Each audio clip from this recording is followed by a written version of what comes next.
천여 명 모여 있는 곳에 회장도 이제 올해 취임을 해서 하고 있습니다. 그래서 IT 쪽에 네트워킹이 필요하시다. 그러면 연락을 주시면 저희 회에서 그 지원을 해드리고 있고요. 그리고 이제 프랑스 회사 중에 구글 번역기 아시죠? 구글 번역기를 구글이 라이센스를 받아가서 썼던 시스트란이라는 회사의 한국 법인 대표를 이제 제가 M&A 전문으로 해서 와서 매각을 했는데 그 새로 인수하신 쪽에서 한국을 못 하시겠다 이래가지고 그걸 재인수를 해가지고 와서 그 데이터 관련된 솔루션이 한 20개가량 가지고 있고요. 그 중에 솔루션 중에는 딥웹이나 다크웹을 모니터링하는 쪽도 있고, 그리고 보잉이나 나사에서 쓰고 있는 LLM 처리하는 솔루션도 가지고 있습니다. 그래서 그런 뭔가 번역기, 데이터 관련된 부분 그런 모습 연락 주시면 좋을 것 같고요. 그쪽에서 연이돼가지고 이제 칸델라라고 하는 프랑스의 양자 컴퓨터를 만드는 회사입니다. 거기에 이제 한국 법인 대표를 이제 하고 있는 상황이고, 이게 이제 실제로 제조돼서 판매되고 있는 양자 컴퓨터입니다. 그래서 가장 많은 질문이 양자 컴퓨터 어떻게 됩니까? 라고 하는데 실제로 판매가 되고 있고요. 이렇게 안 뚱뚱한데 이렇게 퍼져가지고 이렇게 뚱뚱해 보이는데 요 정도 되고 제 키만 해요. 그래서 실제로 판매가 되고 있는 그런 컴퓨터입니다. 저기 이제 오른쪽에 있는 게 이제 진공관으로 해서 010101을 계산을 하다가 아래쪽에 있는 트랜지스터로 집적을 해서 지금 컴퓨터가 이제 돌아가고 있는 거죠. 근데 이제 양자 컴퓨터 똑같습니다. 지금 오른쪽 위에 있는 게 이제 실험실에서 그런 이제 빛이나 이런 걸로 퀀텀 게이트를 만들어서 하는 실험이고, 그런 것들을 저런 칩에 넣어서 연산을 지금 하고 있는 거고요.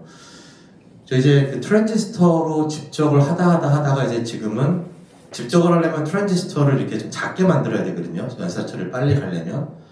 근데 그게 이제 전자 단위까지 작아지다 보니까 이제 두 가지 문제가 이제 발생을 했습니다. 하나는 열이 많이 발생하고요. 두 번째는 간섭 현상이 일어납니다. 그래서 지금부터 할 얘기는 사실은 우리가 살고 있는 세계에서 존재하고 있는 양자적인 반응인 거죠. 근데 이제 그거를 그동안 전자단위의 컨트롤을 못해서 이론적으로만 있던 것들이 이제 실증이 되고 있는 단계고, 우리 몸에 있는 세포에 있는 걸 전달하는 것도 양자 반응.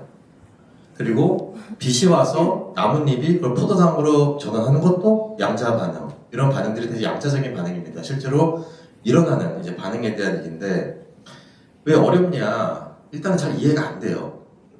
너무 어렵고 한 번도 사람들이 실제로 보지 못한 세계이기 때문에 이론들이 굉장히 어렵습니다. 사실은 1950년대에 이 컴퓨터가 나왔을 때 이걸로 뭘 할 거냐라고 했지만 굉장히 많은 것들을 사실은 하고 있죠. 그리고 2000년도에 이런 다양한 뉴럴 네트워크라는 개념이 나왔을 때 70년 논문이 있었습니다만은 조금씩 실증이 될 때 저걸로 뭐 해라고 했지만 지금은 GPT 같은 걸 만드는 초석이 됐던 거죠. 양자 컴퓨터는 지금 현재의 그런 단계에 있습니다. 이걸로 뭘 할 건지 모르겠는데 뭔가는 되고 있는 그런 상태의 이론들이 펼쳐지고 있는 것이죠. 다양한 분야에 현재 조금 쓰이고 있는데, 양자 컴퓨터가 좋아요, 슈퍼컴이 좋아요, GPU가 좋아요 라고 얘기를 하면 사실은 답이 없습니다. 그건 사실 보안자적인 기능을 해야 되는 부분이라서 슈퍼컴이 하지 못하는 일을 양자컴이 한다고 보시면 되고요. 양자컴이 나와가지고 이게 딱 여기 실온에 오더라도 얘가 슈퍼컴을 대체할 수 없습니다. 특정 부분만 잘하는 역할들을 하는 것이죠. 그래서 저기 왼쪽에 보시는 이코노미 임팩트나 그리고 분자, 신약 개발, 그리고 에너지 프로블럼, 그리고 인프라스트럭처의 구조 변화, 그리고 테크놀로지 부분에 많이 활용을 할 거라고 하고 있고요. 조금 뒤에 가서 설명을 드리겠습니다. 칸델라라고 하는 회사는 프랑스 파리에서 40분 내려간 메시라는 지역에 있고요. 현재는 공장 2동을 건축을 해서 컴퓨터를 생산을 하고 있는데, 2000년도에 이런 다양한 뉴럴 네트워크라는 개념이 나왔을 때 이걸로 뭘 할 거냐라고 했지만 지금은 그 컴퓨터를 생산하는 게 막 이렇게 막 컨베이어 벨트 막 돌아가면서 생산한다고 생각하시면 안 되고 1년에 6대 만듭니다. 큰 건물에서. 그만큼 좀 아직까지는 대량 생산 체계가 그만큼 갖춰지지 않고, 그리고 산업 벌티컬로 보면 그 몇 개 나라에서 특정 부품들을 쥐고 있는 게 있어요. 예를 들면 일본이 어떤 기술을 쥐고 있어서 그거가 이제 생산이 안 되기 때문에 제조가 늦어진다라든지 이런 쪽도 조금 그 고민해야 될 부분이고요. 100여 명 이상의 사람들이 있고 50명 이상이 이제 박사급 인력으로 일단 채워져 있습니다. 뭐 핵심 인력들은 이렇게 이제 있고요. 사실은 그 오른쪽 위에서 보시는 파스칼 세네랄이라는 박사 남편이 저랑 친구예요. 그래서 어쩌다 보니까 이쪽에 끼어들게 됐는데, 프랑스에서 이제 굉장히 유명한 교수였고, 저기 왼쪽에 있는 니콜라스 마스키하고 만델 발레리안 같은 친구들이 제자인데, 교수님이 가리키다가 제자들이 창업을 하겠다 그러니까 이 교수님을 모시고 왔고, 그리고 이제 알렌 박사라는 이제 노벨상을 물리학을 받으신 분도 이제 참여를 해서 현재 이제 컴퓨터를 만들고 있는 거죠. 원래는 이제 그 양자 반응을 일으키기 위한 기초 물질을 생산하는 이론을 그 파스칼 세네랄 박사가 오랫동안 연구를 했는데, 처음에는 그 이제 에미터를 만들자고 시작을 한 회사예요. 근데 에미터를 만들다 보니까 야, 이왕이면 컴퓨터도 만들어 볼까 해서 양자 컴퓨터를 지금 만들고 있는 상태입니다.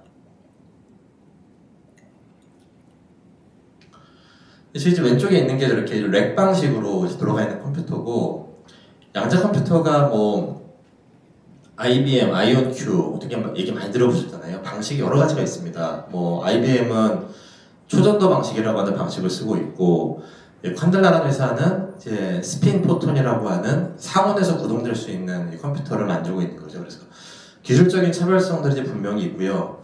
양자 컴퓨터가 방식이 하나가 있는 게 아니라 어떤 물질의 양자적인 반응을 디텍팅해서 유지시킬 수 있으면 그 기술을 가지고 양자 컴퓨터를 이제 만들 수가 이제 있는 겁니다. 오른쪽에 보시는 것 같이 맨 아래쪽에 하드웨어 제조해서 팔고 있고요. 그리고 퀀텀 프로세서라고 하는 그 두뇌 같은 거죠. 그거 만들고 있고, 그리고 저기 들어가 보시면 콴델라 클라우드 알고리즘 그리고 프레임워크에 대한 것들을 써볼 수 있어요. 지금 클라우드에 올라가 있고, 이 그 양자 컴퓨터가 시뮬레이션하는 그 방식이 쉽게 생각하면 매트릭스라 근간이라고 보시면 되거든요. 근데 매트릭스보다는 조금 더 딥한 3차원 매트릭스라고 보시면 되는데, 사실은 그러니까 이제 젠슨 왕이 요번에 그 행사할 때 양자 컴퓨터 멀었어 라고 얘기할 수밖에 없는 이유가, 얘가 나오면 GPU가 하는 부분의 상당 부분을 양자 컴퓨터가 대체를 합니다. 사실 그러면 GPU가 안 팔리겠죠, 잘? 그럼 이제 주가가 떨어지니까 계속 미루고 있는 상황인데, 실제로 여러 군데에서 활용을 지금 하고 있습니다. 저희 공장의 사진이에요. 저런 식으로 클린룸 같은 데서 사람들이 한 땀 한 땀 이제 컴퓨터를 열심히 만들고 있는 걸 보고 계시고요. 그리고 이제 프랑스에 있는 이제 OVH 클라우드라고 하는 게 사실 그 아마존이나 KT 클라우드 같은 데예요. OVH는 지금 한 대를 구매를 하셔서 테스트를 하고 계세요. 테스트하는 목적은 그 암호화 깨질 거라는 우려들 많지 않습니까? 뭐 블록체인도 깨질 거다, 뭐 암호책도 다 깨질 거다 그러는데, 확실한 거는 IT에서 얘기하는 AES 128비트 깨집니다. 깨지는데 그걸 막으려면 양자컴이 막아야 되기 때문에 이제 OVH 클라우드가 이거를 이제 사가서 테스트를 하고 있는 거고요. 그 엑사이온이라고 두 번째 있는 거는 EDF 그룹의 프랑스 국영 전력 회사예요. 거기에 이제 그 자회사 비슷한 건데, 여기서 이제 그 캐나다 퀘벡 지역이랑 제휴를 맺고, 퀘벡 지역에다 양자 컴퓨터를 3대에서 4대를 갖다 놓고 그 퀘벡 지역에 있는 산업에서 활용하게 하는 그 거점을 만들겠다라고 해서 이제 양자 컴퓨터 한 대가 캐나다 퀘벡으로 넘어가 있고, 올해 2대인가가 이제 더 넘어갑니다. 마치 이제 우리 그 광주에 AI 직접 단지 있는 것과 유사한 것들을 이제 캐나다에서 하고 있는 그런 상황입니다. AI 쪽이랑 조금 더 레버리지를 할 수 있는 부분을 이걸 빼먹었네요. 그래서 저는 이제 그 EDF라고 하는 전력 쪽, 그리고 항공에 있는 유체역학 해석하는 쪽, 그리고 다소 시스템의 무기 체계, 그리고 클라우드 쪽에서 가져다가 차세대 알고리즘을 지금 연구를 하고 있는 상황이고요. 계신 기업에서 양자적인 알고리즘을 써가지고 뭔가 해보겠다라고 하면 여기 칸델라 클라우드 검색해서 들어오시면 크레딧을 드리거든요. 거기 들어와서 한번 시뮬레이션을 해볼 수 있는 크레딧도 있고, 프로그램에서 이제 조인을 맺어서 같이 페이퍼 부분부터 작업하는 프로그램도 있기 때문에 협업 관계가 필요하다 그러면 연락을 주시면 좋을 것 같습니다. 그리고 이제 본격적으로 어려운 얘기가 이제 시작이 됩니다. 이제 큐빗 그리고 QoPS라고 하는 얘기인데 퀀텀 오퍼레이션 퍼 세컨드라고 그럽니다. 그래서 얼만큼 그 성능을 얘기를 할 때 쓰는 연산 단위라고 생각하면 되는데 24큐빗, 48큐빗, 100큐빗 저기 중간에 있는 거죠. 그게 이제 그 QoPS를 2,000, 5,000, 10,000건 정도를 처리할 수 있다는 건데 이제 그게 뭐냐? 이제 큐비트 얘기를 많이 하잖아요. 몇 개 이상이 중요하냐? 사실은 큐비트는 논리적인 큐비트하고 물리적인 큐비트가 있습니다. 물리적인 큐비트는 실제로 아까 말한 광을 잡든지 전자를 잡든지 이온을 잡든지 해서 만들어낸 물리적인 큐비트를 우리가 물리 큐비트라고 그러고 얘를 이제 안정화 상태로 만들어서 연산을 하게 하려는 걸 논리 큐비트라고 그러거든요. 근데 이게 방식마다 달라요. 이 큐비트는 굉장히 많은 곳에 영향을 받습니다. 자기장, 열, 진동, 소음 이런 데 영향을 받거든요.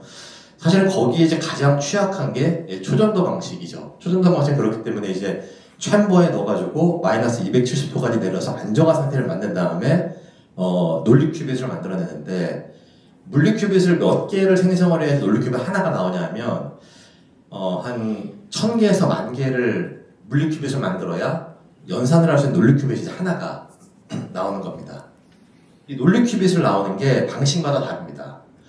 근데 이제 포톤이라고 하는 이 광 방식은 사실은 여기 상온에 존재하는 거지 않습니까? 실제로 파이버를 타고 광망을 타고 있는 거기 때문에 그 초전도 방식보다는 조금 더 그 안정성이나 그런 것들이 좀 뛰어나인 거죠. 저기 중간에 이쪽에 스핀 포톤이라고 그러는데 아까 말씀드린 대로 이제 어떤 물질을 잡아가지고 양자 반응을 일으키면 그게 이제 양자적인 성질을 띠는 건데 칸델라가 사용하는 거는 전자가 스핀을 갖고 있는 그 물질하고 그리고 그걸 광막에 태워가지고 그걸 전달하게 이제 하는 것들을 기술로서 쓰고 있습니다. 그래서 광자는 정보 전달을 사용하고요. 전자단위의 스핀은 정보를 저장하는 역할을 합니다. 두 개를 이제 복합적으로 하는 하이브리드 형태인데 기술적으로는 단일 큐빗을 쓰는 것보다 조금 더 어렵죠. 그래서 그렇게 칸델라의 기술적인 특징이 좀 있는 상황이고요. 우리가 기존 컴퓨터에는 플롭이라고 하는 부동선 수점 연산 단위를 썼는데 양자 컴퓨터는 이제 말씀드린 대로 이제 QoPS라는 거를 이제 사용하게 되는 겁니다. 그래서 이제 5만 개의 데이터 포인트가 있다라고 하면 예를 들면 이제 뭔가를 계산을 해야 되는데 한 개의 뭔가 연산하라는 걸 한 개의 데이터 포인트라고 잡았을 때 5만 개 정도는 계산을 해야 뭔가 하나의 그냥 쓸만한 연산이 된다라고 가정을 한번 해본 겁니다. 유스풀 어플리케이션이 나왔을 때 중성원자 방식은 이제 18,445개의 샷을 할 수 있고 광은 훨씬 빠르거든요. 그러니까 저만큼의 90 밀리언의 샷을 쏠 수 있는 거죠. 샷이 뭐냐? 양자는 트랜지스터처럼 1 더하기는 2라고 딱 떨어지는 게 아니에요. 계속 쌓아가지고 에버리지를 내가지고 에러를 줄이는 것을 하기 때문에 이렇게 많이 쏘면 많이 쏠수록 에러 레이트이 줄어들거든요. 그렇기 때문에 많이 쏘는 게 유리하다는 관점에서 저 정도의 샷을 쓸 수 있는 강점이 있다는 거고요. 저게 밸런스라는 게 이제 12 큐빗짜리 컴퓨터, 아까 파란색 컴퓨터인데 저희 생각에는 이제 그거를 뭔가 연산이 돌아가서 그거를 뭔가 산출할 때까지 어떤 뭐 자동차 회사가 그 본네트에 대한 것들을 디자인한다라든지 물류를 뭔가 한다라든지 적어도 1시간 내에는 뭔가 계산이 나와야 이게 의미가 있지 않나라고 해서 24 큐빅 정도가 나오는 캐노퍼스라는 제품이 이제 올해 출시가 됐는데 저기서는 이제 1시간 단위로 9천만 샷을 초당 쏴가면서 에러레이를 줄이는 컴퓨터가 지금 현재 나와 있는 그런 상태입니다. 저기 중간에 있는 이제 풀 커넥티비티라고 하는 거는 그 포톤이 이제 나가거든요. 근데 양자적인 반응을 시하는 게 얽힘이라는 게 있어요. 얽힘이 이제 얘가 여기서 변했을 때 3km 있는 똑같은 빛 큐빅도 똑같이 특성이 변화하는 거거든요. 그랬을 때 이제 그 한 개와 한 개의 어떤 그 큐빗을 얽힘도 할 수 있지만 복합 여러 가지 M 대 N 큐빗을 다 얽힘 만들 수 있는 게 풀 커넥터비티라고 이제 하는 거고요. 디코헤런스가 좀 적다라고 하는데 그건 이제 그 뭔가 환경 영향을 받아가지고 양자적인 특성을 잊어버리는 걸 이제 코헤런스라고 그러는데 그걸 이제 적다라는 얘기죠. 포톤 방식은. 그래서 이제 IBM, 구글 같은 경우는 초전도 방식을 활용을 하고 있고 IonQ는 이온 트랩 방식을 사용하고 있고 그리고 사이퀀텀이나 잔화주는 이제 광자, 순수 광자를 사용하고 있고 칸달라는 스핀 포톤을 사용하고 있는데 이 스핀 포톤까지 처음 포톤으로 저희도 시작했다가 스핀까지 간 이유는 저는 코헤런스가 많이 줄어들기 때문에 저쪽까지 가서 그 컴퓨터를 만들고 있는 상태입니다. 이제 24, 25, 26 가시면서 이제 보면 QoPS도 늘어나고 그리고 저기 보시면 그 게이트라고 하는 게 이제 우리를 좀 논리 연산 게이트 우리 컴퓨터 처음에 배울 때 X 게이트, OR 게이트 이런 거 배웠지 않습니까? 그런 것처럼 얘 양자도 그런 게이트를 가지고 연산을 처리하게 되는데 그 게이트 수가 늘어나면 그 동시에 계산할 수 있는 데이터량이 늘어나게 되고 이제 어느 정도가 됐을 때 그 유익하냐에 대한 거를 그 퀀텀 어드밴티지라고 그러는데 그것도 사실은 그 초전도 방식이나 광양자 방식이나 방식마다 그 오는 시기가 좀 다르거든요. 그래서 포톤 방식 같은 경우는 왼쪽 위에 있는 큐빗이 한 40큐빗 이상이면 퀀텀 어드밴티지가 있을 거다라고 얘기하고 있고 다른 방식은 조금 더 이제 그게 좀 늘어나야 됩니다. 왜냐하면 아까 말씀드린 대로 물리 큐빗을 논리 큐빗으로 안정화시키는 그 환경 자체가 다르기 때문에 그에 따라서 좀 많은 차이가 난다는 겁니다. 그래서 그 오른쪽에 있는 게 이제 피델리티라고 하는 에러 레이트 비슷한 얘기인데 결국은 싱글 큐빗 하나를 갖고 연산을 게이트에 태웠을 때는 1에 가까울수록 이제 에러가 없는 거거든요. 완벽한 건데 0.998 그리고 2큐빅 같은 경우 0.994 그리고 3큐빅 같은 경우는 0.9 몇 대에서 계속 움직이고 있습니다. 저기 이제 올라갈수록 그 물리 큐빗을 생산하는 것들을 좀 줄어들 수 있는 거고요. 양자 컴퓨터 회사 중에서 컴퓨터를 팔고 납품을 안 하는 데가 많아요. 팔았는데 납품을 못 하는 애들이 많은데 실제로 주문을 하면 12개월 뒤에 제조를 해서 지금 납품을 하고 있고 설치에 3일 정도 걸리고 있습니다. 그리고 걔는 그냥 이렇게 갔다가 꼽으면 돼요. 전원만 꼽으면 상온에서 돌아가는 거고 딱 저기 지금 HPC 센터 들어가면 그 렉 사이즈에 딱 들어가거든요. 그래서 다 이 건물 높이에 무리가 없는 렉 사이즈를 딱 맞춰놓은 상태이고요.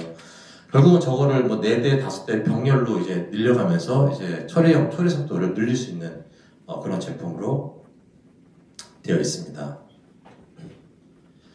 그래서 결국은 이제 퀀텀 AI 하이브리드 모델이 계속 나오고 있는 그런 상황인데 AI 연산 일부를 양자 컴퓨터가 담당을 하고 그리고 양자 컴퓨터가 나온 결론을 AI가 최적화하는 그런 부분인데 쉽게 얘기하면 딥 러닝 모델의 차원을 줄였다 늘렸다 하는 거를 역할을 나눠서 하거든요. 그래서 줄였다가 다시 AI를 기존 컴퓨터를 보내가지고 그 결론을 내리고 최적화하는 부분을 계속 실험적으로 좀 가져가고 있습니다.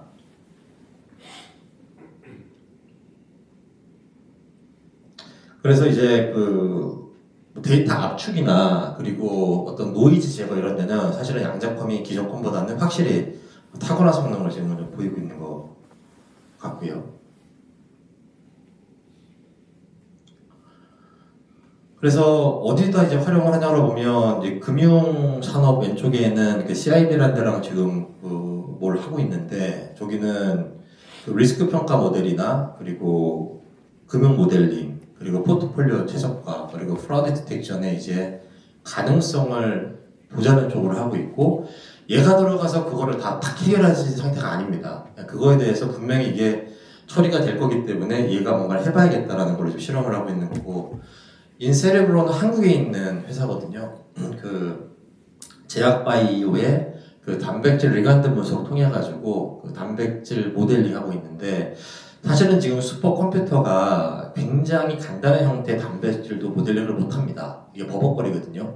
근데 그거를 잘할 수 있는 게 양자 컴퓨터예요. 그래서 그거를 또 역할을 나눠서 하고 있는 상황이고 그 게놈 지도가 완성이 됐는데 그동안 신약 개발이 더뎠던 이유가 게놈 지도를 넣어가지고 시뮬레이션 할 수 있는 게 안 나옵니다. 지금 기존 슈퍼컴으로는. 근데 그걸 해결할 수 있는 게 양자 컴일보고 얘가 이제 상용화가 되면 그 신약 우리가 정복하지 못했던 그 불치병들이 많이 재고가 정복이 될 거다라는 거고 그리고 폴리머 같은 그 신소재 쪽도 이제 많이 활용하고 있고요. 그 배터리 쪽도 많이 보고 있더라고요. 그 미래형 전기 배터리나 그런 배터리 쪽에 시뮬레이션 하는 쪽으로 양자컴을 같이 보고 있고요. EDF는 에너지 쪽에 이제 소개를 드린 부분이죠.